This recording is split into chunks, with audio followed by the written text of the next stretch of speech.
Tudo bom, Boa Jório? tarde a todos. Desculpe, acabei de sair de uma reunião Estou agora, sabendo, viu? a Camila me avisou.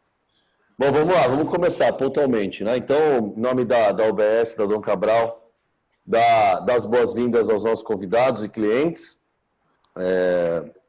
Desde que tudo isso começou, a gente vem criando uma jornada para os nossos clientes aí de apoio, de conversa, com temáticas de acordo com o momento.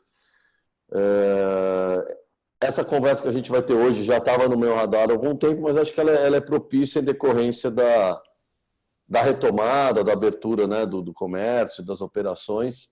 Então, hoje, quero aí agradecer e dar as boas-vindas ao secretário Jório, ao secretário de Planejamento do Estado do Amazonas, e ao Denis Mineve, que é o CEO da Bemol. Então, a gente tem hoje aqui, Jório e Denis, clientes de 4 estados onde nós atuamos, então não estamos só com clientes de Manaus, a grande maioria é de Manaus, a nossa maior base é de Manaus, mas temos gente do Pará, do Amapá, de São Paulo. E a ideia, o foco da nossa conversa hoje é a gente falar um pouco da retomada e um pouco dos cuidados nas operações. E aí eu convidei o Denis para falar do que ele chamou lá atrás, numa das conversas que a gente teve até com o secretário de Finanças e com o Centro das Indústrias de Varejo Seguro, para te falar um pouco do que a Bemol vem fazendo e está se preparando com relação ao ponto de venda.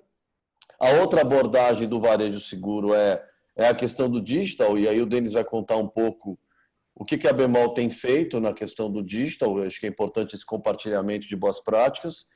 E aí, Jório, eu sempre vou passar a bola para você assim que a gente terminar os blocos, para fazer algum comentário, para ver se a gente faz alguma conexão com qual a visão do Estado, seja da Secretaria de Planejamento, frente ao que o Denis colocou, frente a essa temática aí. Então, vamos tentar fazer isso aí em 20 minutos, meia hora, essa primeira etapa. Eu vou tentar fazer tudo em 1 hora e 15. E a segunda etapa, o Denis vai falar um pouco de um estudo, muitos já tiveram acesso a esse estudo, ele publicou nas redes sociais, sobre o grau de contaminação da população de Manaus. Acabei de falar com o Denis, falou que isso está atualizado. E a gente vai, durante essas nossas conversas, a gente preparou alguns quiz aí, né? Então, a gente vai fazer um quiz depois que a gente apresentar o quanto o empresário se sente preparado e seguro no ponto de venda e nas operações. Vamos fazer um quiz de impacto, né? O quanto a pandemia impactou o seu negócio, para a gente enxergar aqui de maneira confidencial, não vai ter nome de ninguém, mas só em percentual, o quanto teve de impacto a pandemia. E o outro, quem já testou os funcionários, qual o grau de infecção, de contaminação desses funcionários em percentual. Então, a Camila vai me ajudar para a gente fazer algo interativo. Então, eu vou começar chamando o Denis para falar um pouco do case Bemol, do seu ponto de vista do que ele chama aí de varejo seguro na ótica do ponto de venda e depois na ótica do digital. E aí abro para o Jório fazer alguns comentários da visão dele de secretário. Bem, obrigado, Fábio. Obrigado, OBS, pela organização. Queria também saudar o Jório. Eu passei pelo cargo do Jório há cerca de 10 anos atrás e enfrentei naquela altura a crise de 2008, 2009. Achei que aquilo era o pior que podia acontecer no mundo. Tenho que dizer que a situação em que o Jório está talvez seja uma das situações menos invejáveis que eu consigo imaginar no momento, né? Mas gostaria de saudar ele e desejar toda a sorte. Bem, eu vou compartilhar minha tela aqui, só um segundo.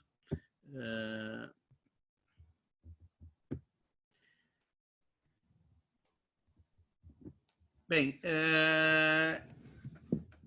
eu vou começar minha apresentação com 2 slides de uma pesquisa da McKinsey. Essa pesquisa da McKinsey, ela tentou identificar na Ásia, principalmente na China, né, onde digamos, a pandemia bateu primeiro, então a recuperação também iniciou antes de outros lugares. Ela identificou 4 movimentos sociais que aconteceram devido à pandemia. Um é a perda de lealdade das empresas. houve um menor volume de lealdade. 2, uma mudança de canais, muita gente migrando para o online. 3, uma mudança no que diz respeito à saúde, segurança e as pessoas buscando também o varejo um pouco mais próximo das suas casas, não indo mais tão longe, também buscando lojas menores. Houve, por exemplo, uma redução nas visitas a atacarejos e lojas muito grandes e uma priorização por mercados menores, com a questão de segurança também premente, e uma mudança para valor, né? As pessoas buscando uma sensibilidade maior a preço. E todas essas representam desafios. No caso da Bemol, tudo isso é desafio e provavelmente a gente vai precisar repensar bastante coisa do nosso modelo. E nós estamos só, digamos, no primeiro momento. Mas uma coisa clara é que as pessoas na China deram depoimento de que a limpeza e o grau de segurança sanitário de uma loja se tornou um item central nas suas escolhas de loja. Eu imagino que esse também vai ser um processo que vai acontecer com intensidade no Brasil, agora com a reabertura, e no nosso caso a gente está certamente planejando, está pronto para essa movimentação. No segundo slide, isso aqui conforme está abrindo o mercado nos Estados Unidos, quais as ações que os varejistas tomaram ligadas à segurança. Nos Estados Unidos, eu confesso que eu fiquei um pouco desapontado, achei que eles tomaram poucas medidas, mas tem 3 medidas principais que eles estão tomando. Uma é a maior volume de limpeza nas lojas, né? Mais gente desinfetando e mantendo a loja limpa. 2 é o volume de clientes na loja limitado. Então, ou permitir só um certo número de clientes, se certificar de que tem distanciamento dentro da loja.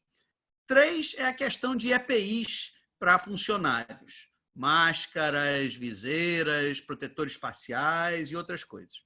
Fora esses 3, os outros, tem aí listados alguns, por exemplo, checar a temperatura e coisas assim, nos Estados Unidos não foram muito adotados por varejistas.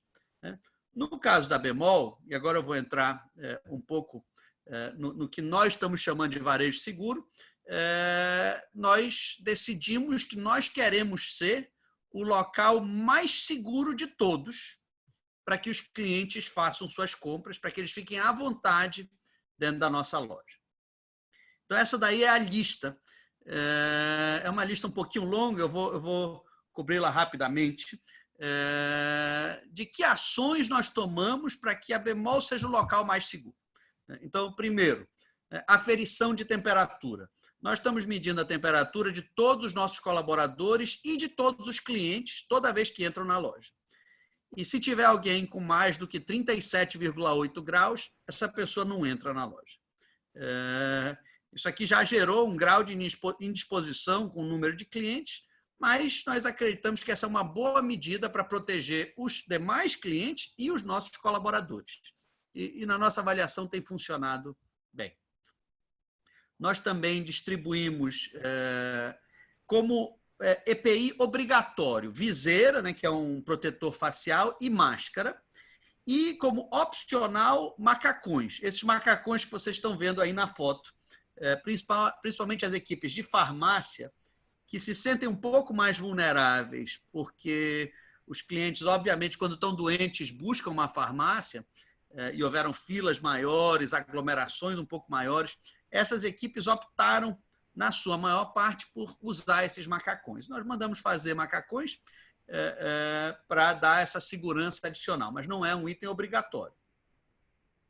O terceiro item é a demarcação do chão, principalmente nas filas, para que as pessoas tenham um distanciamento.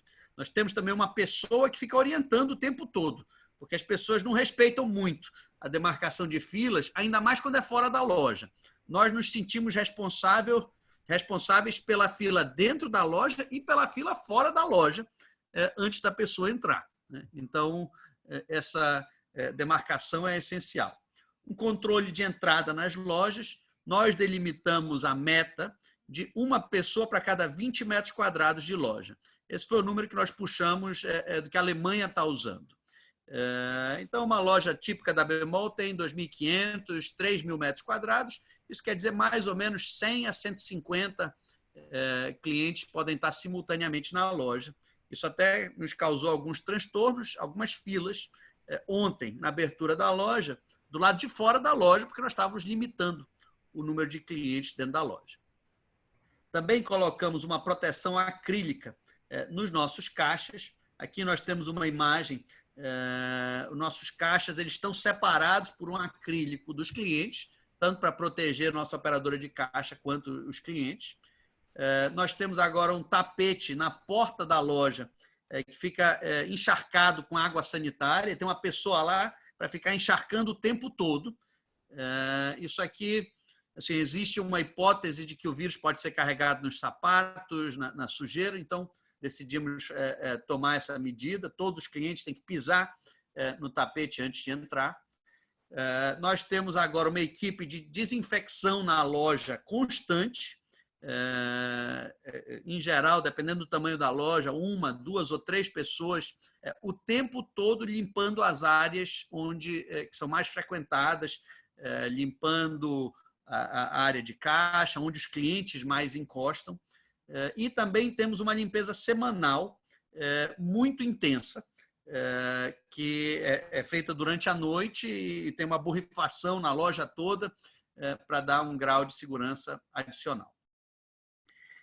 Também estamos higienizando com mais frequência, aproximadamente uma vez por mês agora, os nossos condicionadores de ar, desde o início da pandemia, né? A Bemol teve aberta durante a pandemia para a operação de loterias e farmácias.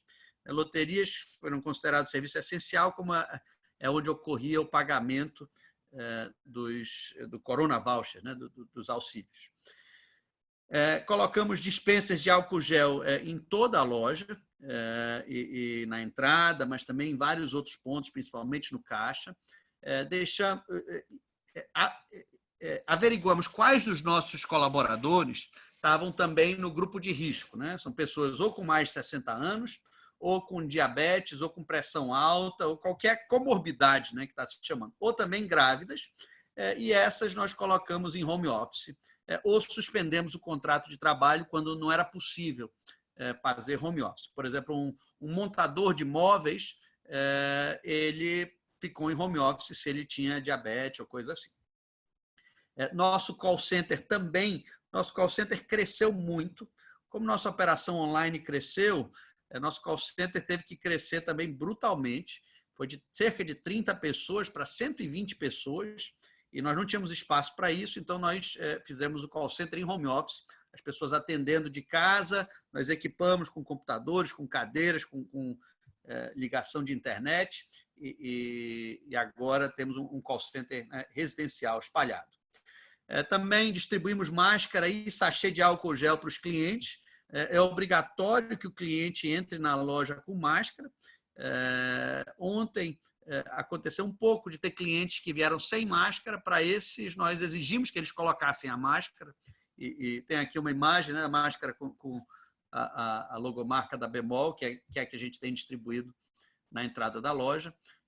Nós tínhamos um monitoramento de vídeo nas lojas que era mais para buscar furtos e situações assim. Agora, esse monitoramento está voltado a se certificar de que nós não temos nenhuma aglomeração dentro da loja e que todos os nossos colaboradores estão usando os EPIs, principalmente máscara e protetor facial. Então, esse monitoramento agora liga para a loja toda vez que identifica algum colaborador que, porventura, esteja sem máscara em algum canto da loja. Nós fizemos os testes rápidos com todos os colaboradores da Bemol e criamos um protocolo para afastar aqueles que foram identificados como positivos. Em geral, nosso protocolo ele dura 15 dias. A partir da pessoa que é identificada como infectada, ela pode voltar 15 dias depois, desde que ela não tenha tido nenhum sintoma. Nós fizemos muitos treinamentos e comunicação constante para que as pessoas fiquem lavando as mãos e se cuidem. E qualquer coisa, entre em contato com uma equipe médica. Nós reforçamos a nossa equipe médica e psicológica durante esse período. Tivemos muitos casos, tivemos poucos, mas tivemos casos de óbitos na equipe da Bemol e tivemos um volume razoável de casos de óbitos nas famílias dos nossos colaboradores. Então, foi um período de extraordinário estresse para todas as pessoas na organização. Temos um protocolo de acompanhamento. Qualquer pessoa identificada com febre é afastada e deve ficar 15 dias em casa a partir do último sintoma. E, nesse meio tempo, nós também testamos, mas qualquer pessoa com alguma questão de saúde, nós não estamos, digamos, nós não estamos aguardando. Se tiver algum sintoma na hora, ela já é mandada na hora para casa, para que não fique e infecte outras pessoas. Nós vacinamos todos os nossos colaboradores com a vacina de H1N1, que é uma recomendação no momento. Nós compramos essas vacinas e vacinamos todos. Temos agora um processo de higienização dos nossos caminhões. Nosso caminhão se tornou nossa principal ferramenta de trabalho. Como os clientes não vêm mais à loja buscar os produtos, nós temos que levá-los até os clientes. O caminhão da Bemol se tornou nossa loja ambulante. Então, ele precisa também estar higienizado. E, por último, o escritório ele se tornou em home office part-time. Durante a crise, boa parte dos colaboradores ficaram integralmente em trabalho residencial. E agora nós estamos retornando essa semana, cerca de 1 a 2 dias. Na semana, todos os colaboradores vão trabalhar no escritório. Os demais dias eles vão ficar em casa. Esses são os atributos do varejo seguro, que eu estou chamando assim, varejo seguro físico. Como é que a gente torna a loja um lugar receptivo para os clientes? O próximo slide, eu vou adotar um conceito um pouco mais amplo de varejo seguro. O que quer dizer varejo seguro nessa era diferente? O varejo mais seguro que tem, ele é o varejo pela internet. Nesse caso, os riscos para o cliente são negligíveis, porque você não tem que se deslocar até a loja, você não tem que entrar. Então, nós queremos nos preparar para todos os tipos de varejo seguro, seja na loja, seja não. Por exemplo, nós passamos a vender em televendas.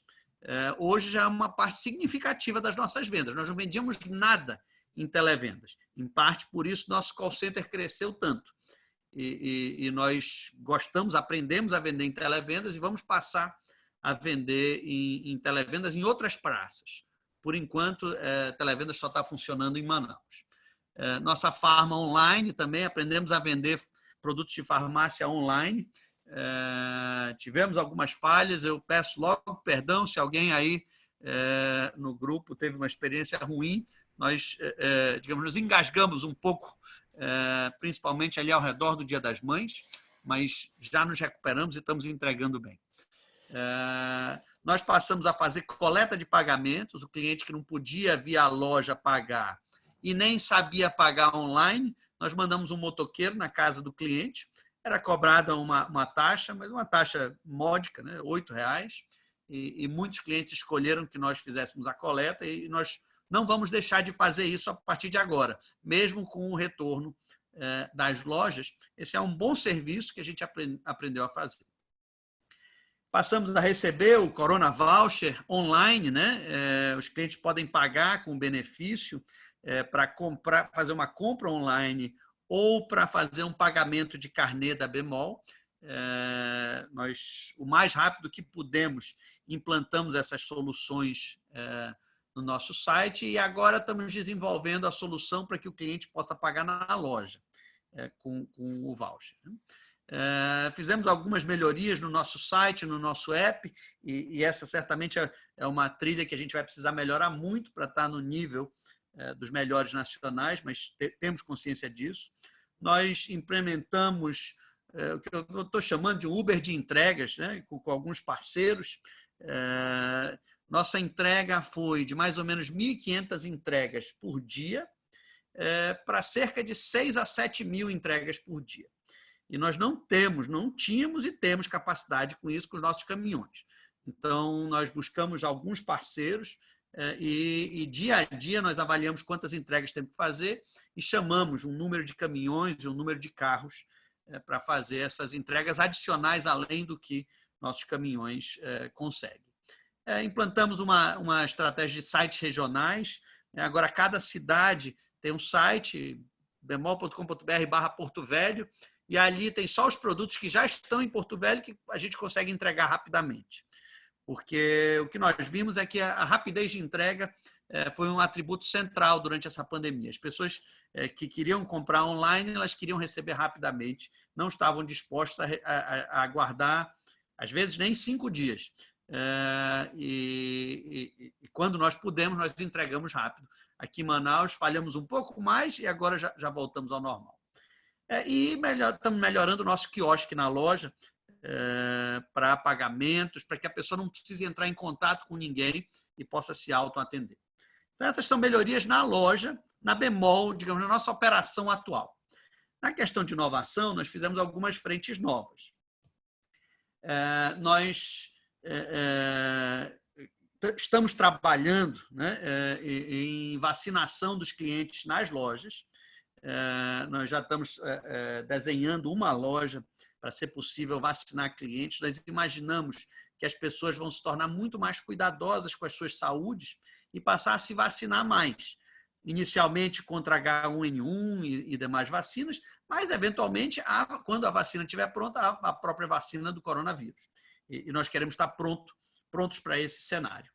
Nós passamos a vender alimentos, inicialmente cestas básicas, vendemos muitas cestas básicas, nos surpreendemos e agora estamos desenhando o modelo para fazer supermercado online.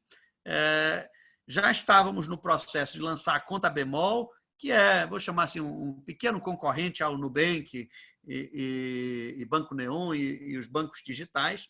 Estamos tentando acelerar essa frente para já no segundo semestre lançar. Estamos lançando agora um projeto de energia solar. Na verdade, ficou pronto. O Jório até tem me cobrado de tempos em tempos, que eu contei para ele isso. Já está em operação, por enquanto só com os funcionários da Bemol, mas é uma outra frente de inovação. Nós temos um projeto que nós chamamos de e-commerce caboclo para atender online o interior. O interior foi espetacular de vendas durante a pandemia.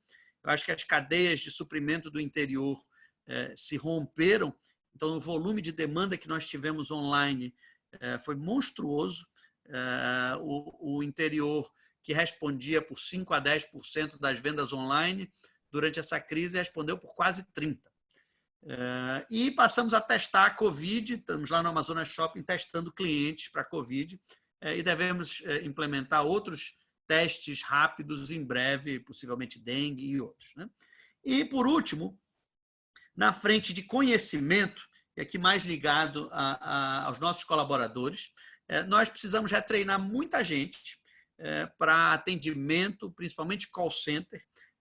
Esse foi o nosso principal gargalo. Tivemos muita insatisfação de cliente por não ter gente suficientemente bem treinada para atender ao telefone. Tínhamos um call center com 30 ótimos colaboradores. Precisamos expandir ele para 120 em mais ou menos 2 ou 3 semanas. E tem uma curva de aprendizado que demora 1 mês, 2 meses. Então, sofremos com isso e agora nós vamos retreinar praticamente toda a equipe da Bemol para ser atendente de call center. Essa provavelmente é a habilidade mais importante que a gente aprendeu durante essa pandemia. Segundo, nós fizemos alguns cursos públicos, um de Python.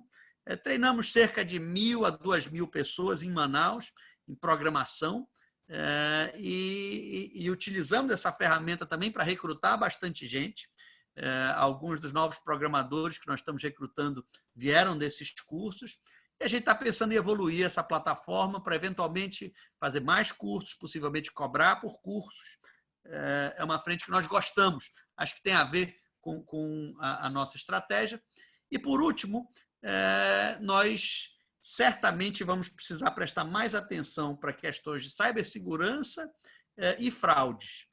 Nós tivemos muitas tentativas de fraude durante a pandemia, tivemos muitos ataques cibernéticos acreditamos que conseguimos nos defender da grande maioria deles, mas, por exemplo, tivemos um certo volume de fraude com compras com cartão de crédito, que agora estão começando a aparecer, e vamos precisar melhorar essa frente. Já melhoramos um pouco, mas certamente vamos precisar continuar melhorando. Bem, Fábio, com isso eu encerro a parte do tratamento da Bemol sobre varejo seguro. Tá legal, ótimo. Eu vou pedir para o Jório dar uma visão um pouco de estado, né, de gestão dessa crise, um pouco né, do que a Secretaria fez nesse tempo e o que enxerga aí pela frente com relação a essa situação. E aí, no segundo bloco, eu abro para perguntas, eu tenho algumas aqui para fazer, inclusive do que você falou, Denis, e a gente caminha nisso. Jório, você queria fazer algum comentário com relação ao varejo seguro? Qual que é a visão do Estado com relação ao retorno das atividades? E como nós, do empresariado, podemos... O que estaria ao nosso alcance fazer para ajudar, né, nesse retorno? Bom, primeiro, obrigado pela oportunidade. Boa noite a todos. Aqui com o Denis a gente tem trocado algumas ideias de vez em quando e se encontrado em algumas reuniões virtuais. Mas, primeiro, eu acho que o que o Denis apresentou aí é uma demonstração de como você pode extrair o melhor de uma crise. De fato, a gente não poderia pensar numa crise como essa.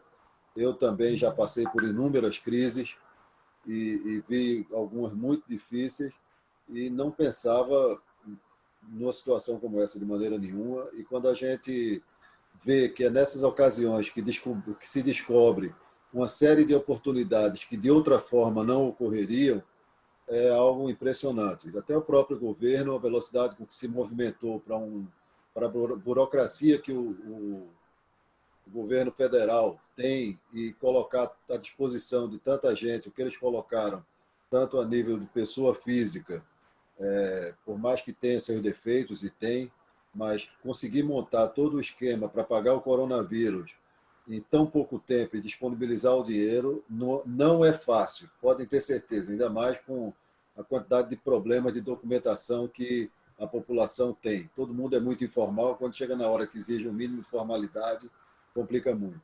No caso do Estado, teve que passar uma série de burocracias para poder melhorar, principalmente a rede hospitalar. Apesar de todas as críticas, praticamente aumentou em 2/3 o número de leitos de UTI, o que permitiu que a gente chegasse, nesse momento, com a capacidade de abrir alguma coisa de atividade econômica que estava limitado. Se não fosse esse aumento, a gente não teria conseguido. E também a limitação de atividades e as restrições que foram impostas. Por mais que tenham sido impostas, elas nunca foram cumpridas em mais de 45%. Talvez aí ao redor de 40%, mas o que já foi o suficiente para dar o tempo de atender uma grande maioria de pessoas. No começo, morreu muito mais gente e a razão de ter morrido era um desconhecimento muito grande do que tinha que fazer. Se você conversar hoje com uma pessoa de UTI, ele vai lhe dizer que até as manobras que eles fazem hoje dentro da UTI são diferentes do que eles faziam nos primeiros dias, e isso tem salvado vidas. O fato de não esperar que se agravasse tanto até chegar num ponto onde já entrava muito mal no hospital, trazer gente de fora, cada leito de UTI precisa de muita gente, então a gente ficou muito clara a deficiência da mão de obra que a gente tem em termos de número e em termos de treinamento.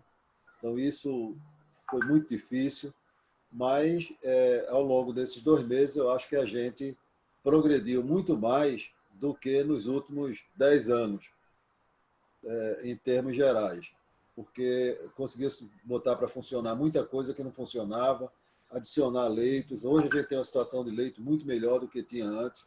A gente há muito tempo que não tinha 65%, 67% de ocupação de leitos de UTI.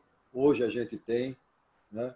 mas a gente sabe ainda que tem um longo caminho pela frente, isso é só o começo, e não podemos deixar de aprender com a crise. Eu pergunto, por exemplo, ao Denis, quantas dessas ideias que foram implementadas ele teria se não houvesse a crise? Aí a próxima pergunta que vem é: e por que a gente não fez isso independente da crise? Né? É isso que a gente tem que entender e aprender da crise. Por que é que nós temos que esperar uma crise para implementar boas ideias? Como nós podemos gerar crises imaginárias para criar soluções que podem ajudar o nosso negócio? Eu acho que esses são os pontos que a gente não pode perder. A questão da motivação das pessoas, essa é fundamental. A adaptação, a capacidade de ligar pontos. Eu acho que, de novo, o Denis falou que eu tenho uma posição muito difícil, mas o fato de eu estar nessa posição, conhecer um pouco do que estava acontecendo no governo e ter um bom background do mundo privado, me permitiu fazer muita conexão, e essas conexões ajudaram muito. Eu chamei até o próprio Denis, eu coloquei para... Ele já tinha feito ajuda, fui buscar mais ajuda com ele e com tantos outros empresários. Eu acho que tem muita gente que não quer nem ver meu telefone e não atende mais.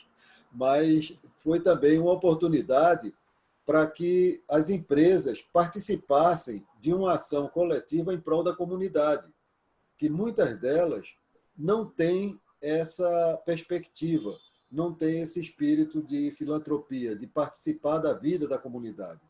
Eu tenho certeza que um dos pontos de sucesso de uma empresa como a Bemol é a presença dela nas comunidades, seja com uma loja, seja com um funcionário satisfeito que transmite isso em cada atendimento, e que, quando você fala com uma pessoa, meu primo trabalha na Bemol, eu tenho um tio que trabalha na Bemol, eu tenho um sobrinho que trabalha na Bemol, ou seja, as pessoas têm orgulho. Então, esse orgulho faz com que a comunidade suporte aquela empresa também. Então, isso é muito importante nesse processo todo. Do ponto de vista do Estado, voltando aqui para o que é que a gente está fazendo, a gente teve que decidir que tinha que chegar um momento onde nós teríamos que abrir alguma coisa da economia.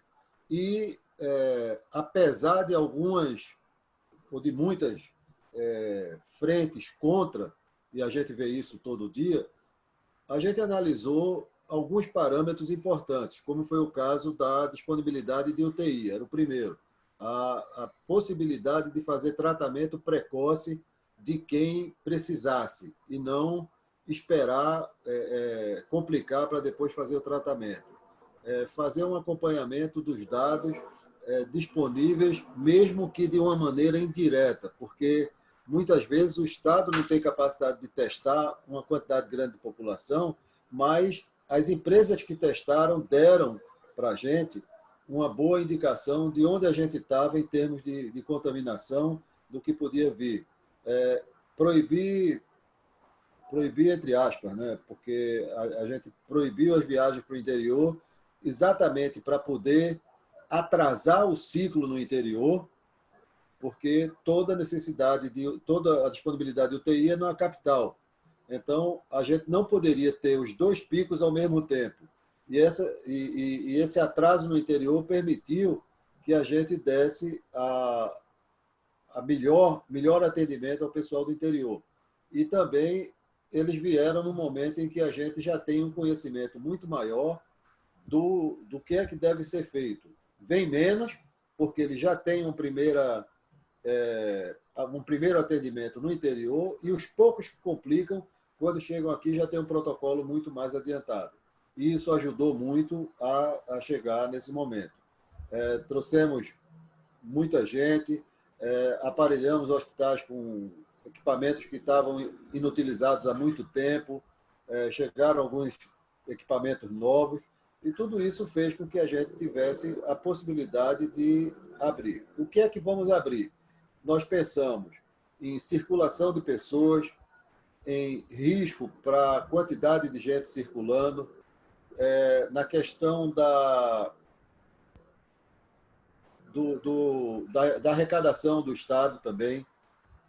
Pensamos na adaptabilidade dos segmentos a essa nova realidade.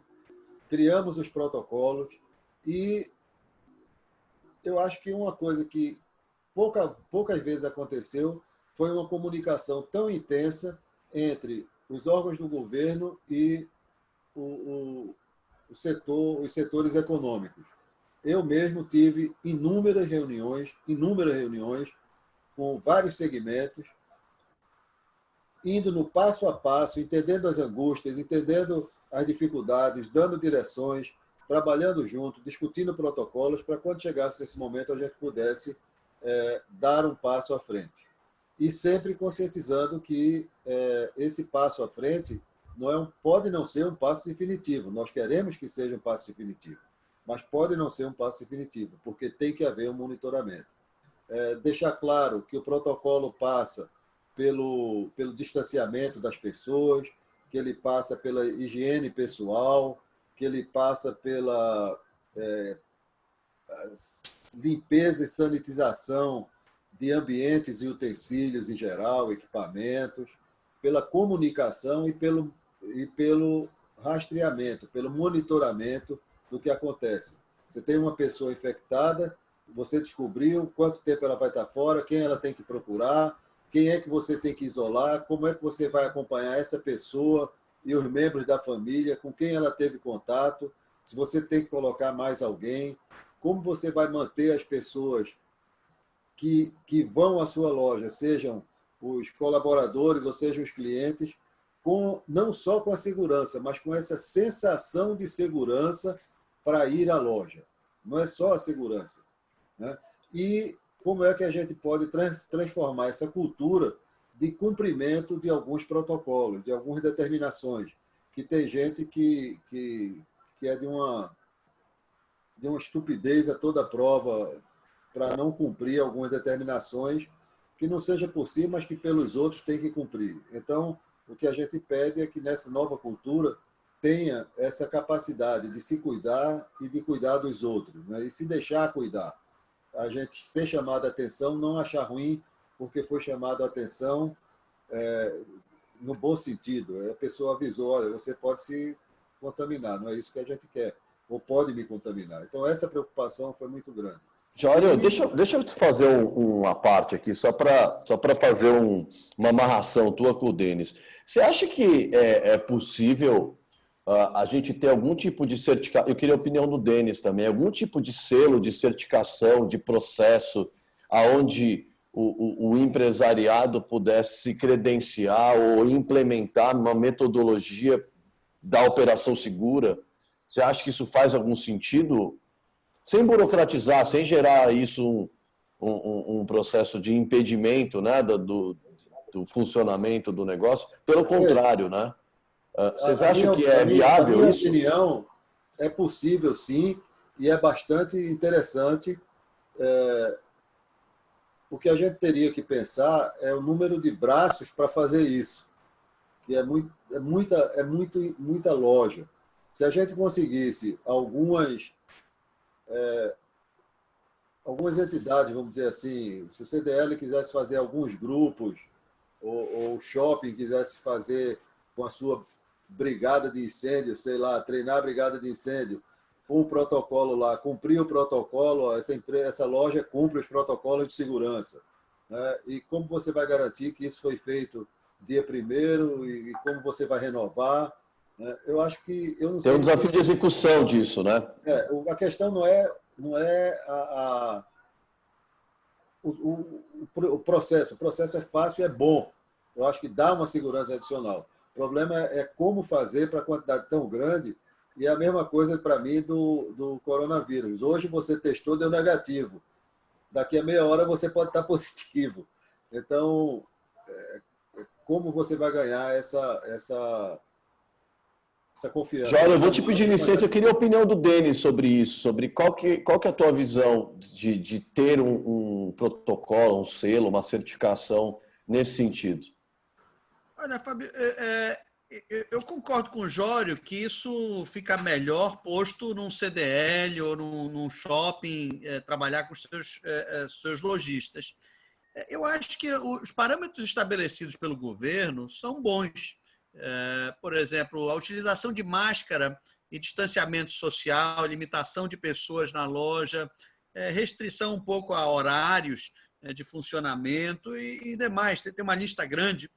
Eu acho que essa lista ela é boa, ela reflete aquilo que hoje no mundo está se usando como melhores práticas. Então, eu acho que, assim, como exigência governamental é suficiente. Aí, se alguém quiser fazer a mais, né? Tipo assim, ok, ninguém é obrigado a buscar ISO 9000, mas é bom ter qualidade. Se você tivesse uma certificação a mais, eu acho que poderia ter algum interesse, mas não como exigência do governo. Acho que o que o governo está exigindo já é um padrão bem razoável. E para completar a minha participação, eu acho que aqui dois grandes pontos foi: primeiro, você tem que olhar o mercado como um todo. É muito fácil trabalhar com a bemol, mas com o seu Zé da esquina é bem complicado. Então, o que a gente está fazendo é dando... Essa foi uma preocupação muito grande minha, pessoal, pelo que eu conheço, e para que fosse execuível, de fazer com que você cumpra o mínimo e daí para cima, cada um vai dar seu toque pessoal para que isso seja parte da política da empresa para ganhar mais cliente. Exatamente, que na verdade é um diferencial, inclusive, de É o seu sobrevivência, de diferencial. mercado, de ser a primeira opção, né? Quer dizer, vira uma Exatamente. vantagem competitiva, né? Eu vou numa loja A ou vou na bemol? Eu prefiro ir na bemol porque lá eu me sinto mais seguro. Se eu puder adicionar, um fator que eu acho central dentro da estratégia da bemol é... O Jório falou da sensação de segurança, né? E isso aí é certamente central. Mas mais importante é a sensação de segurança do nosso colaborador. O nosso colaborador tem que se sentir bem. Nós estamos pedindo que ele vá para a linha de frente. Nós estamos pedindo que ele se exponha. E, de certa forma, em meio à pandemia, que ele arrisque a vida dele. Ora, assim, no mínimo, o que se espera é que você seja condizente com esse pedido de dar a ele o máximo de segurança. Então, no caso da bemol, a gente, assim, se tem um foco principal, foi esse. Por exemplo, quando nós botamos os macacões, eu tive até discussão com o infectologista do Einstein para entender, olha, faz sentido eu botar macacão na loja? Cara, ele me respondeu o seguinte, olha, não faz muito sentido, sinceramente. Não vai fazer muita diferença na tua loja. Mas a resposta que eu ouvi dos nossos farmacêuticos foi, olha, a gente se sentiria mais seguro. Então, ótimo. Então, vamos botar macacão, porque você não vai ficar menos seguro por causa do macacão. E se você vai se sentir melhor e trabalhar um pouco mais tranquilo e ter um pouco mais de confiança na empresa também por causa disso, ora, então, a gente achou que fazia sentido naquele momento. Denis, deixa eu explorar agora um pouco mais a segunda etapa do que você falou, que é o varejo seguro no digital, né? Bom, a primeira observação é que a colocação do cliente interno em primeiro lugar, né? Que às vezes a gente está olhando só o varejo seguro, ponto de venda porta para fora, ou quem está vindo, né? Quem são os clientes, mas o cliente interno é fundamental, né, para a sobrevivência disso. Você falou de melhorias no site e no app, né? Por que é tão difícil proporcionar uma jornada amigável, sedutora em e-commerce e em aplicativo? Qual que é o desafio? Você que investe tanto na área de tecnologia, é um interessado e investe, e a gente está numa jornada com os nossos clientes, né? Falamos da diferença entre transformação digital e digitalização, que tem que mudar o modelo mental, não adianta sair comprando o aplicativo e entubando isso. O que faz uma jornada de sucesso, né? O que faz a gente chegou à conclusão na nossa jornada aqui que as pessoas, e eu posso dar esse depoimento, têm escolhido a loja não pelo produto, mas pela jornada digital que aquele site ou aplicativo proporciona, né? E a outra é que a logística virou o rei. Quase todo mundo já está nos aplicativos ou no call center, e a logística virou rei, né? Então, acho que tem dois grandes destaques que eu faço do que a gente vem aprendendo, a jornada do cliente no digital, mais do que o produto, mais do que o preço, e a logística é o rei. O que você pode dizer da tua experiência, da tua curva de aprendizado com relação a esses dois assuntos? A experiência do cliente ao comprar e na logística. O que eu posso dizer do primeiro é que é incrivelmente difícil. É muito mais difícil, né? O tio Jaime, que foi o presidente da Bemol antes de mim, sempre dizia assim, é muito mais difícil fazer uma loja digital do que uma loja física. Uma loja boa digital assim, é incrivelmente difícil. Assim, eu não sei direito dizer porquê, mas é que você tem que imaginar, quando você vai desenhar uma loja digital, tudo o que o cliente vai querer e já pensar antes dele aparecer dentro da loja. Na loja física, eu consigo contratar um bom gerente e ele tem o discernimento para guiar o cliente lá. No online, você tem que imaginar tudo de antemão e você não consegue. Porque às vezes o cliente quer de um jeito, às vezes ele quer de outro, às vezes ele está pensando em uma coisa que você não imaginou. Então, é uma jornada incrivelmente difícil. E requer assim, DNA, requer assim, priorização do mais alto grau. Não é algo que você pode delegar nem para um segundo escalão e dizer, olha, faz aí e me entrega. Não, você tem que mergulhar nisso aqui, tem que entrar no sangue para você entregar alguma coisa realmente de qualidade.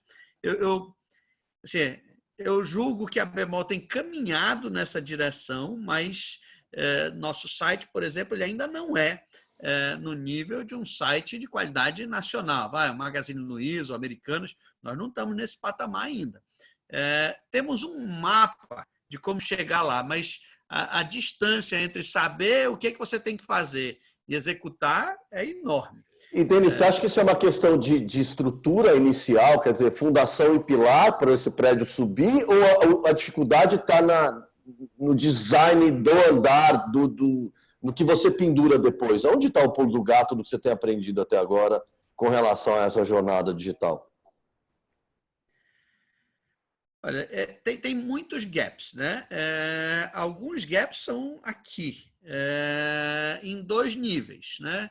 No nível de gestão, então você ter toda uma diretoria focada nisso, entendendo o quão importante é o digital, quando o que trouxe a empresa até aqui foi o físico, né?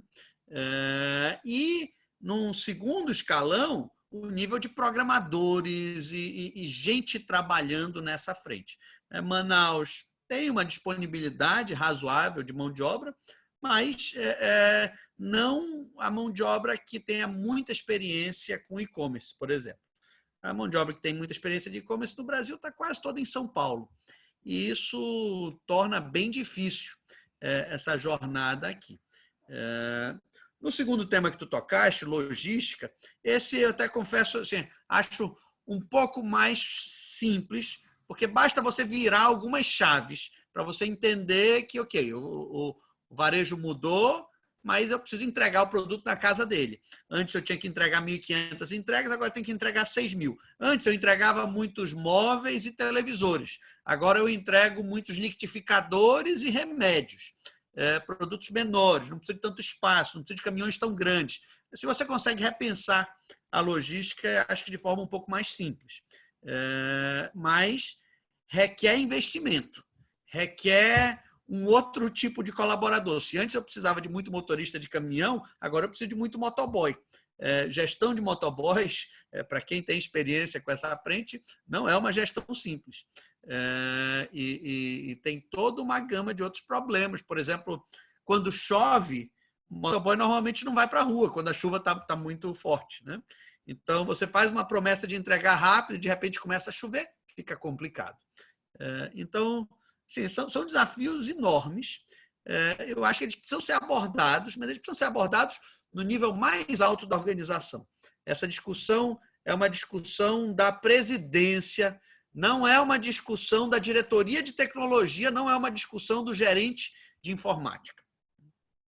A gente tem, inclusive, orientado os nossos clientes que, às vezes, eles contratam consultores para fazer e-commerce, como se fosse um processo, você está comprando algo que você espeta na tua operação. E, na verdade, é você amadurecer a tua estratégia mental do negócio, né? E aí você fazer o mapa mental dessa cadeia, né? Jório, o governo, além da questão de ampliar a capacidade de saúde, de UTI, de leito, você observou alguma oportunidade de digitalização, de transformação digital? Ou você acha que fica algum legado do que vocês estão vivenciando agora? Ou o foco foi todo para a saúde mesmo, para leito? Na verdade, o foco foi muito para a saúde e o que se implementou com muito sucesso, e isso é muito interessante, foi bom que você perguntou, foi a questão da plataforma SaaS, onde tem atendimento psicológico, verifica se você tem os sintomas, para onde você deve ir, consulta telemedicina, ou seja, tudo isso foi implementado de tal forma que deu a oportunidade de atender muita gente à distância também, e numa velocidade muito grande, com uma avaliação, dele estava falando de qualidade, a avaliação dessa plataforma por milhares de pessoas foi 4,8 de 5. Né? E em um mês de operação, um mês e pouco, foi muita coisa, de gente que precisava. Então, essa plataforma, junto com os protocolos e a abertura de novas instalações e redesenho de fluxos internos, isso daí ajudou muito e vai ficar para sempre. Mas tem muito por fazer ainda. Tem muito. A gente está no estágio inicial. Eu só queria corroborar o que o Denis falou. Muita gente pensa que as soluções de software são de TI. A gente tem que ter claro que o software, o aplicativo, ele é uma ferramenta para implementar uma estratégia. Aquilo dali você pode fazer de N maneiras, mas se você não tiver uma estratégia, qualquer software não vai funcionar bem. Qualquer desenho não vai funcionar bem. A estratégia que é o importante e depois você adapta o software à estratégia que você tem. Senão, e de novo, não é TI, esse é um erro que, inclusive, nós aqui estávamos cometendo na saúde. Vamos criar um novo sistema de gerenciamento de saúde. E deram ao pessoal da Prodan, que é esse processamento de dados, para fazer o gerenciamento, quando, na verdade, a gente tinha que mudar todo o fluxo de operação dos hospitais e todos os procedimentos. Como é que você vai mudar tudo isso se o pessoal da ponta não está envolvido? Quem vai operar não está envolvido? Nunca você vai fazer. Então, você tem que mudar uma cultura para que isso passe a funcionar. Eu acho que essa observação é muito importante no nosso dia a dia. Pessoal, eu vou me permitir invadir um pouco o tempo. Desculpa, Denis, pode complementar. Eu gosto de uma analogia que eu li recentemente, que assim, imagina andar de bicicleta. Tá? Software é bicicleta. Se você não sabe andar de bicicleta, bicicleta não serve para nada. Mas como é que você faz para andar de bicicleta? Você não sobe numa bicicleta e sabe andar. Você treina por muito tempo e assim, se você não tem experiência, se você não gastou tempo, uma bicicleta não lhe serve de nada. Você tem uma organização que criou a musculatura para utilizar a digitalização, aí sim, ok, beleza, software serve. Mas tem que aprender a andar. Olha, eu vou me permitir estender um pouco o tempo. Jório, se você tiver compromisso, o Denis já combinou comigo que pode ficar um pouco. Se você tiver algum compromisso, não tem problema, né? Então tá bom.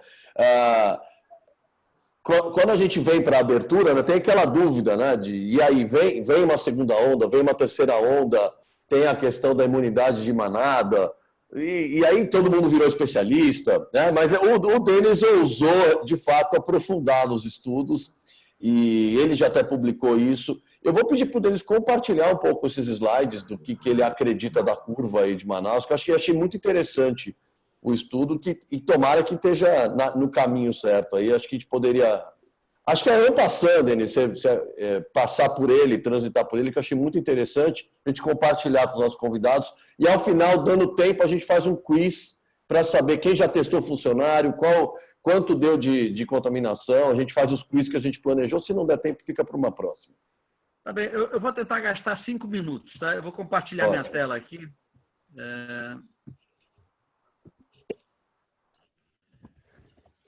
Bem, essa é a curva dos enterros em Manaus. Eu sei que é a mesma curva que o Jório acompanha, ele até foi uma das pessoas que me recomendou usar essa curva. Tem algumas fontes de dados possíveis, né? Uma são os enterros, outras são as certidões de óbito. Esse aqui é o mais fidedigno, né? Porque assim, o número de enterros, como fala o infectologista Marcos Lacerda, o cemitério não mente. E dá para ver claramente que no final de abril nós tínhamos ali uma média de quase 150 enterros por dia. O normal para Manaus é cerca de 30, um pouco menos que 30. Agora nós caímos bastante, nós finalmente caímos para menos de 50 enterros por dia. Ainda é uma tragédia, ainda é um nível de enterros acima do normal para Manaus. Como eu disse, o normal é um pouco menos que 30 por dia, mas não é o nível de calamidade de 150 por dia. Então, eu tentei estudar um pouco o tema, né? Eu fui fazer alguns cursos, né, de estatísticas na área de medicina e na área de saúde no início dessa pandemia. Como muita gente recomendou que a gente fosse estudar, esse foi um dos temas que eu fui estudar. Então, deixa eu só passar aqui. Uma característica de Manaus, diferente de qualquer outro lugar no mundo, é que Manaus tem uma população extraordinariamente jovem. Aqui vocês veem, na verdade, 4 pirâmides populacionais. Uma da China, uma da Itália e uma que está com 2 pirâmides sobrepostas do Brasil e do Amazonas. O Amazonas é o azul na pirâmide da esquerda. O Amazonas tem muito poucos idosos em comparação com qualquer outro lugar no mundo. Manaus tem um pouquinho mais do que o Amazonas, mas não é um número muito mais elevado. E essa é uma doença que mata principalmente idosos. Essa é uma doença que ela tem um índice de mortes das pessoas acima de 60, acima de 70 anos muito elevado.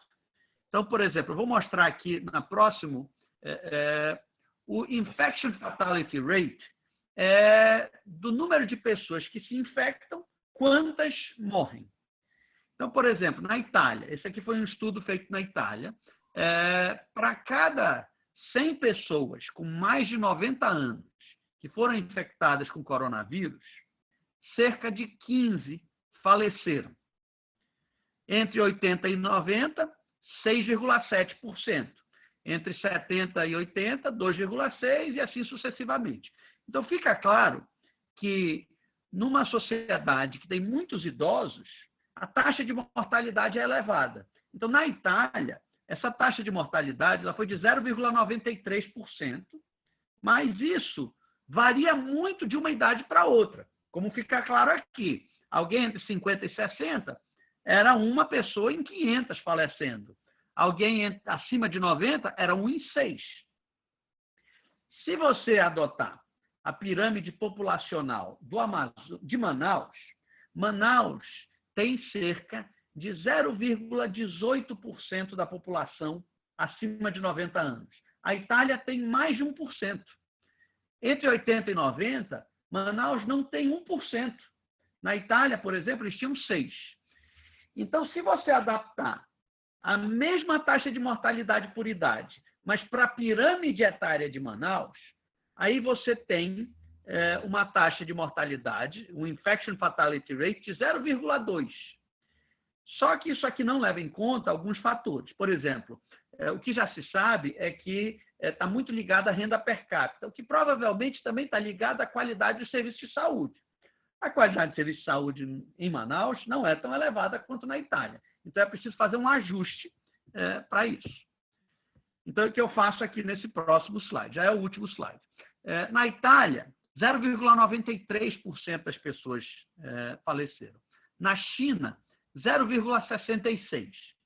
Na minha estimativa, se a gente tivesse o serviço de saúde da Itália, teria sido 0,2%. Mas como nós não temos, eu estimo 0,36%. Sendo que eu faço ajuste para a idade, eu faço ajuste para a renda per capita, que a nossa é muito mais baixa que a da Itália, E faço ajuste, que também já se tem esse conhecimento, e o próprio Jório mencionou no início, é que os protocolos de tratamento têm melhorado muito. Como ele mencionou, o pessoal da UTI agora sabe o que fazer, enquanto que na primeira leva eles não tinham ideia de com o que eles estavam tratando. Então, se for essa taxa de mortalidade para Manaus, você teria 281 infectados para cada óbito. Pelaquela curva de enterros, eu estimo que nós tivemos cerca de 3.400 óbitos acima do normal, que são os óbitos que eu atribuo para o coronavírus. Pode ser que alguns daqueles óbitos não foram ligados ao coronavírus, mas tem muitos fatores acontecendo ao mesmo tempo. Tem pessoas, provavelmente, que tiveram ataque do coração e não conseguiram tratamento e faleceram, mas, ao mesmo tempo, teve muitos acidentes de trânsito que deixaram de acontecer, teve muitas brigas de bar que deixaram de acontecer, que causam muitos assassinatos, no caso, no Amazonas. Então, eu estimo que essas são mortes de Covid. E se for assim, multiplicando por 281 infectados para cada óbito, nós temos cerca de 960 mil já infectados em Manaus, mais os que estão atualmente com a doença e que ainda não passou os 19 dias, que é normalmente a estimativa que se usa entre infecção e óbito. Então, é baseado nisso que eu estimo que hoje a gente tem muito próximo de 50% da população de Manaus já infectada. Eu passo de volta para ti. Vamos fazer um quiz? Camila, põe aí o Mentimeter. Vou pedir para quem está aqui participando. Camila, entra no circuito aí e orienta o pessoal o que fazer. Denis, você testou a população da Bemol, né? Você pode compartilhar? Posso. Mais de 40%. Então, o que eu vou pedir? Eu vou pedir para a Camila colocar o do teste agora, para saber o seguinte. Vou botar, peraí. Quem testou, quem não testou não preenche. Só para os empresários que já testaram. Para que a gente veja se a gente acompanha essa... Enfim, corrobora com esse estudo do Denis e se faz sentido. Eu comecei com um empresário, Denis, ele falou 43%. De um cliente, né? A gente ainda não... Então, olha só, pessoal, vocês vão pegar o celular de vocês e vão entrar, ou enfim, o próprio desktop, notebook, e vão entrar nesse site aí, menti.com. Menti.com. O código é este aqui, só um momento. Este aqui, 48 67 32. Então, vocês vão entrar no site menti.com e vai pedir um código. Ele é bem fácil, bem intuitivo. Coloca o código 486732. Conforme vocês forem preenchendo, isso já vai aparecendo aí para a gente interativamente. Aí, ó.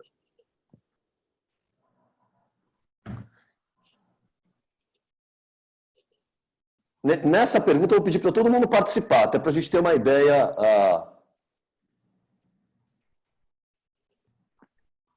Todo mundo entendeu? Olha aqui o chat. O site está no chat. Coloca o código. Aí o código está aí na tela, olha, 486732. 32.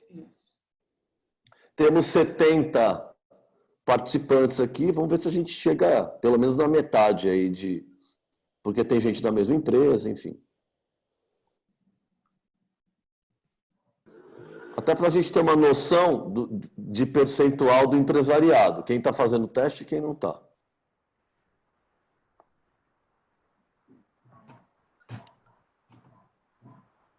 Denis, e a sistemática para fazer esse teste? Quer dizer, você pegou um dia e aplicou o teste? Do que você estudou, o que você recomendaria para quem agora, estou sensibilizado, vou testar? O que se faz? Qual teste, em que momento? Se o Jório quiser fazer algum comentário, se ele tiver alguma massa crítica sobre isso.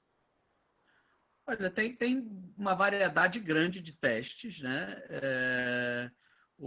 Você tem teste rápido, que é o que nós fizemos, que é o teste só para anticorpos. Tem testes mais sofisticados. Mas como nós precisamos fazer numa escala grande, né, inviável, né? Dependendo do número de funcionários, fica inviável. É caro de qualquer jeito, né? E nós utilizamos um que chama HighLab, que é de uma startup em Curitiba que ela já cataloga tudo e dispara por e-mail o resultado. É um teste meio eletrônico, mas tem outros que são mais simples, que tem uma disponibilidade grande. Acho que agora já tem bastante gente vendendo esse teste, não é mais uma restrição, né? Só para compartilhar, nós fizemos também, levamos o pessoal com os testes e rapidamente saía com um teste rápido. Foi um teste que nós recebemos até da Samsung, não me lembro a marca dele, mas testamos o pessoal principalmente lá de junto do Amazonas Shopping, ali na Cetrab, que é o pessoal que faz atendimento ao público. E você pode compartilhar percentual, Jório? Vai nessa linha do Denis, 40 e tantos por cento, próximo de 50%? Infectados. Quanto? 44%. Eu vou pedir para esses 12 agora, né, esses 12 empresários que colocaram sim, Camila, migra para a segunda aí, só para a gente ver se a gente corrobora aí, né, com o que o Denis...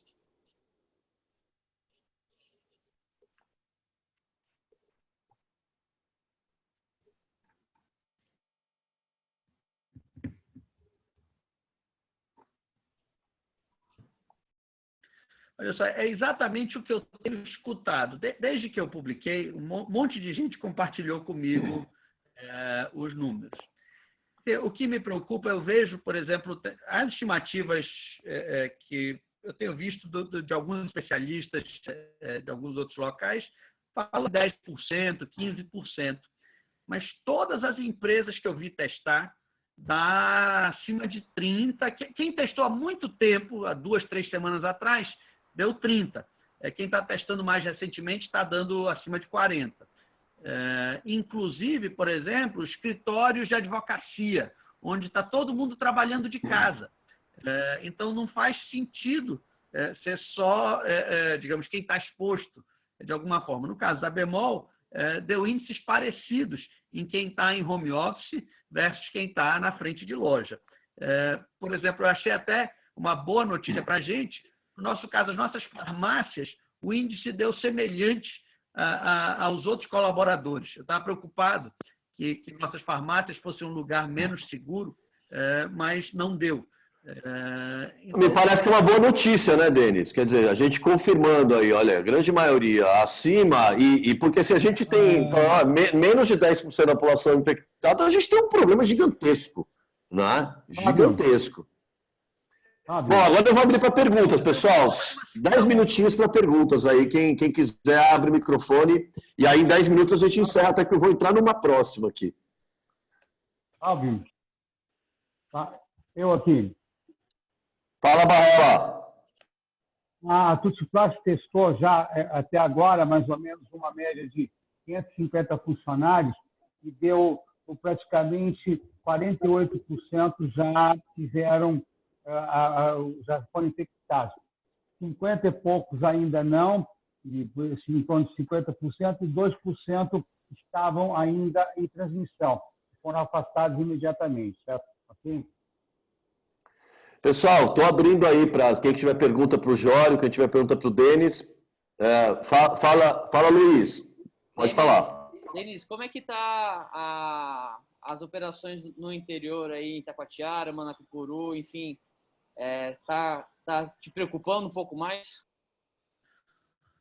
Olha, o que parece para a gente é que o interior está algumas semanas atrás de Manaus na curva de infecção. Tá? Então, por exemplo, nós já testamos a nossa loja de Manacapuru.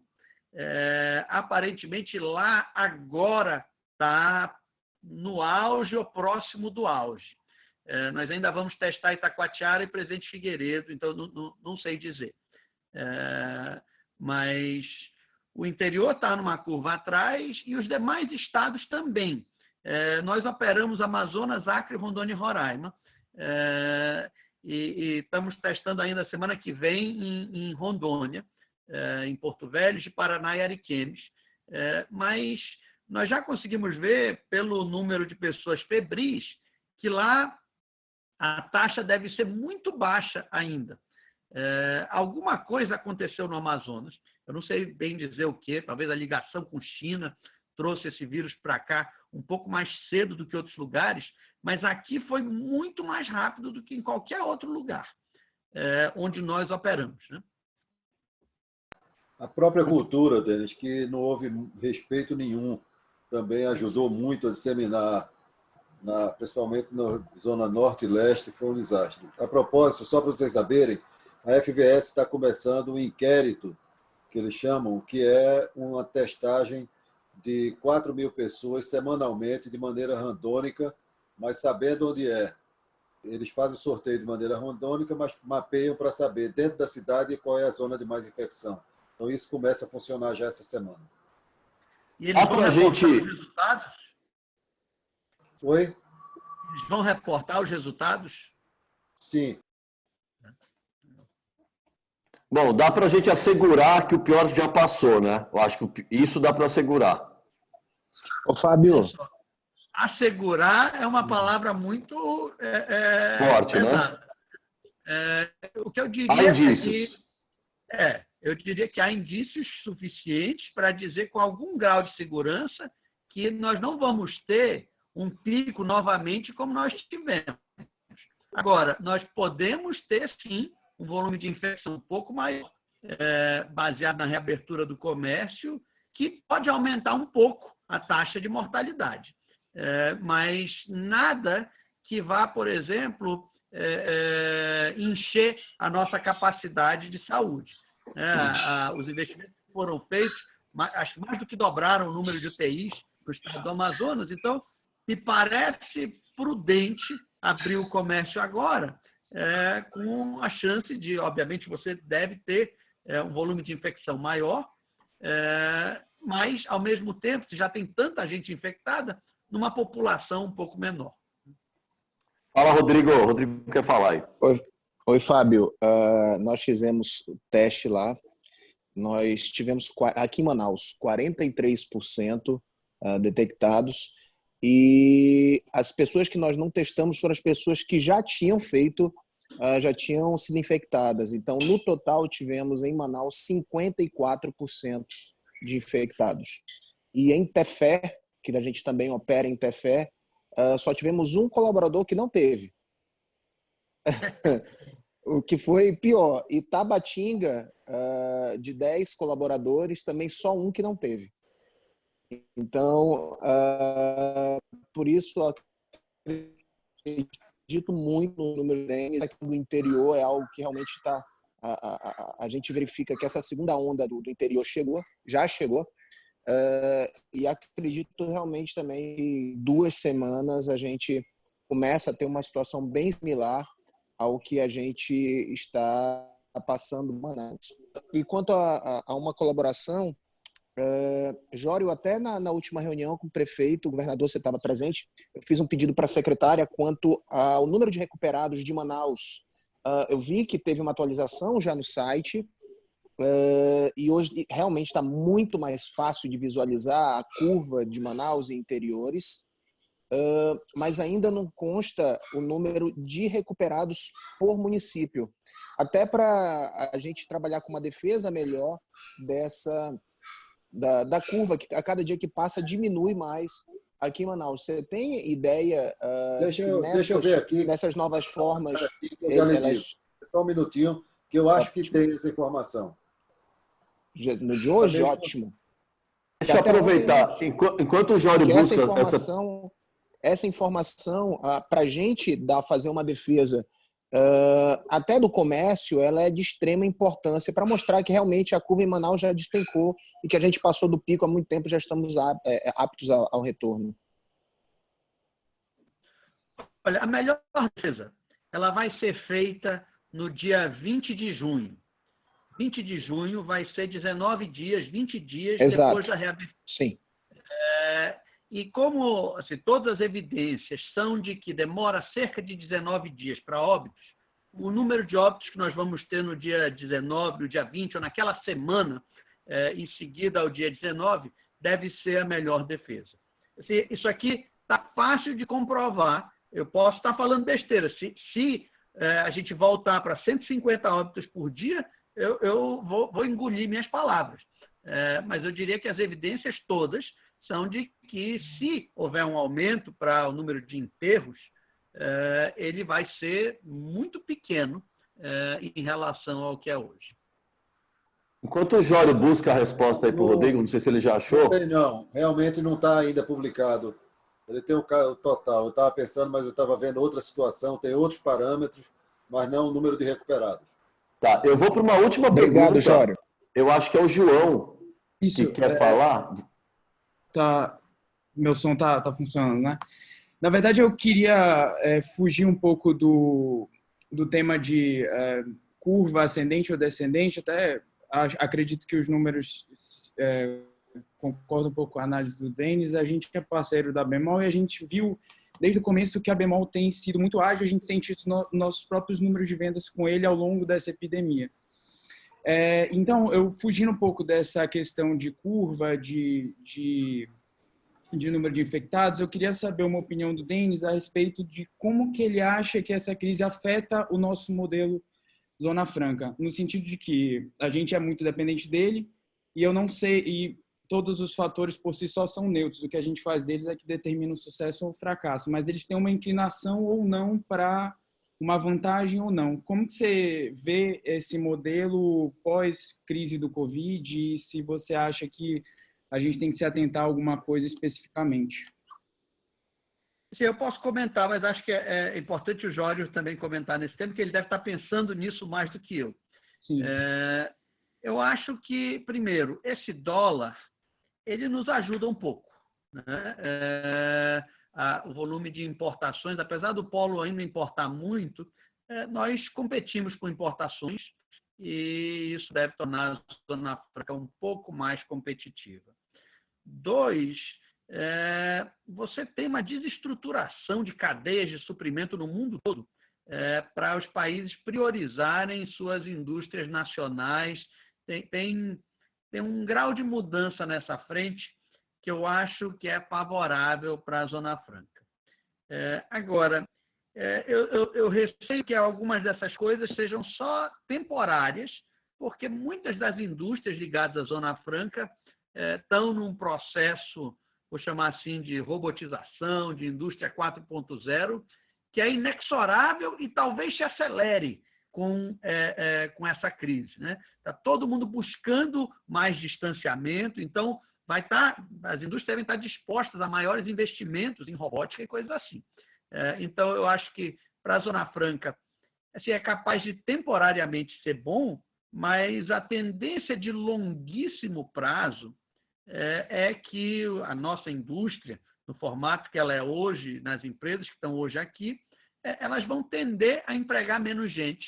E aí nós vamos precisar, de qualquer forma, encontrar outras alternativas na nossa economia. Jório, você quer fazer um último comentário, que eu já vou encerrar. Rapidamente, eu concordo com o Denis. A reorganização das cadeias de suprimento dessas empresas passam pela distribuição da fabricação em alguns países do mundo. Desde esse ponto de vista, a Zona Franca de Manaus tem uma competitividade muito boa, não é a melhor do mundo, tem outras áreas muito boas, mas está inserida no mercado que tem um tamanho muito grande. Então, facilita muito. O dólar alto, o mais alto do que o normal, ajuda a gente, sem sombra de dúvida, e mesmo com a indústria 4.0 crescendo, eu acho que continua sendo um bom lugar para produzir, porque dá mais dinheiro. Agora, em número de empregos, pode esquecer. E vai diminuir. A tendência é daí para baixo, é estabilizar ou baixar para uma produção maior. O que a gente tem que aproveitar o momento é para, nessa redistribuição da cadeia de suprimento, conseguir trazer alguma coisa para cá, e a gente está conversando a respeito disso para ver se a gente consegue entrar nessa linha de pensamento dos que fazem as decisões aí por fora. Quanto às outras cadeias aí que a gente vai trabalhar, é assunto para outro dia, tem muita coisa para conversar. mas não pode ser da maneira tradicional que a gente vem fazendo, porque hoje não tem política pública, não tem como fazer política pública porque não tem dinheiro novo. A gente tem que encontrar dentro do que a gente já tem como financiar. Pessoal, eu assim, termino essa conversa com primeiro, agradecendo muito. A gente precisava falar um pouco sobre a segurança, porque teve a abertura do comércio ontem, mas eu fui com um gostinho de medalha de prata, porque eu acho que eu aproveitaria o Denis e o Jório muito mais para a gente falar nessa linha que a gente está falando agora no final, de futuro, de tendências. Então, eu quero desde já convidá-los para a gente voltar a conversar mais para frente, para falar sobre tendência do varejo, comportamento de consumo, falar um pouco de economia, de tendência da parte industrial com o Jório, atração de investimento, que eu acho que é um assunto que brilha mais nossos olhos do que esse assunto pandemia. Mas, enfim, a gente precisa tocar em todos os assuntos. Era uma pauta na nossa trilha que a gente ainda não havia tido. Eu tive que pegar aí duas pessoas que eu admiro muito e, infelizmente, ter que trazer para essa questão da segurança, o que eu acho que tem utilidade, mas, por um lado, eu lamento, mas a gente corrige isso mais para frente se o Denis e o Jório toparem a conversar.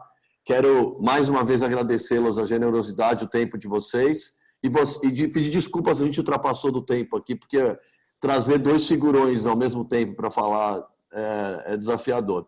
Tá bom, gente? Então, toda quinta-feira, esse horário, a gente traz algum convidado para compartilhar aí com vocês. Agradecer mais uma vez, Jório e Denis, pelo tempo e pelo compartilhamento aí de conhecimento. Obrigado, viu, gente? Um abraço. Obrigado a todos.